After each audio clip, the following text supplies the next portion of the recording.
Alright folks, here it is. Singham Again, part 3 of the Singham series and the latest addition to Rohit Shetty's cop universe. The trailer pretty much said it all, but here's my take on what you should actually expect before stepping into the theatre.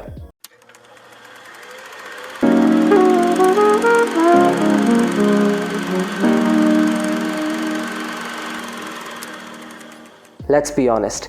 Every bit of this movie's success or failure hinges on one person, and that is Rohit Shetty himself. If you've seen Singham, Simba or Suryavanshi, you know the formula here.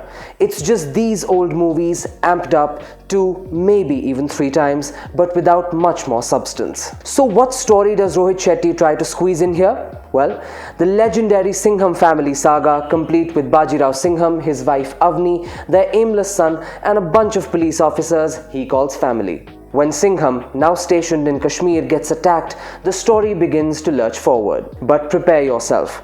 Jackie Shroff, supposedly the big baddie in Suryavanshi, makes an entrance on a motorcycle. That's right. This mastermind rides in like he's just back from an afternoon grocery run. If this is already sounding absurd, it only gets more surreal. Jackie Shroff's character warns Singham of an impending villain, hyping up a terrifying enemy. Yet somehow, it's played more for laughs than thrills. And speaking of villains, enter Arjun Kapoor, who's supposed to be terrifying, or so they'd like you to believe. He kidnaps Avni, takes her off to Sri Lanka, and from there, we get a giant Bollywoodized rescue mission. Everything you might expect from a climactic showdown was already in the trailer. The story, if you can call it that, loosely follows Ramayana, but only by stretching and manipulating a few elements to try to give it an epic feel. Paralleling this ancient tale just enough to throw in some god references, epic music and big entrances, it's all intended to create hype. But hype alone cannot save a story stretching this thin. Here's the real problem. You've got a runtime of approximately 2 hours and 20 minutes with a checklist of big names like Ajay Devgn, Deepika Padukone, Arjun Kapoor, Tiger Shroff, Ranveer Singh and Akshay Kumar, each needing their big entrances and action sequences. So what's left for the story?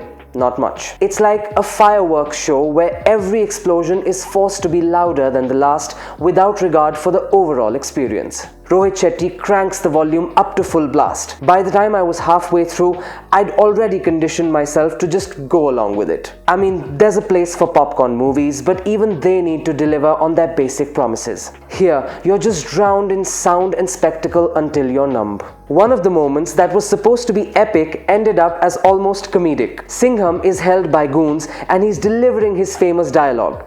I couldn't even focus on the line because Kareena Kapoor was standing just beside him, looking so awkwardly out of place that it was just distracting. Then we have the villains. In the climax, we finally see everyone grouped together to face Arjun Kapoor's menacing villain. But his overdone facial expressions, the repeated smirking and staring, by the 4th time, I was done. And I'm not saying it's unrealistic in the way Bollywood action movies usually are.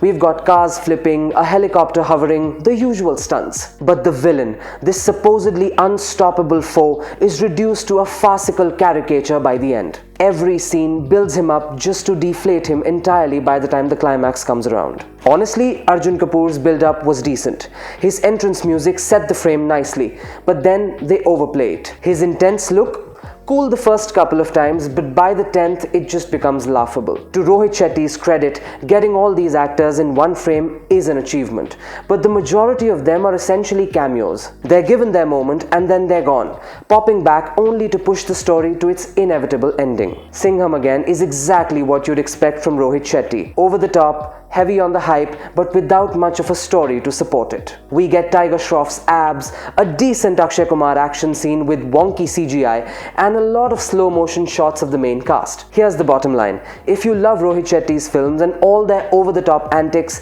then you might enjoy this one, but go in prepared. This isn't a step up from Simba or the original Singham. It's closer to circus, but maybe not as disappointing. So if you're planning to watch with family, fine, it's an option. Just don't expect much more than loud music, mediocre dialogues and predictable action. Oh, and one last thing, don't rush out when it's over. There's a mid-credit scene, a rather weak teaser for the next film that tries and fails to stoke anticipation. Honestly, I left the theatre feeling like the whole thing was a giant waste of potential. That was my review for Singham 3. If you watched the movie, do let us know in the comments below of what you thought about the movie. And if you're new to the channel, don't forget to hit like and subscribe. I will see you all in the next video. Till then, take care. Cheers.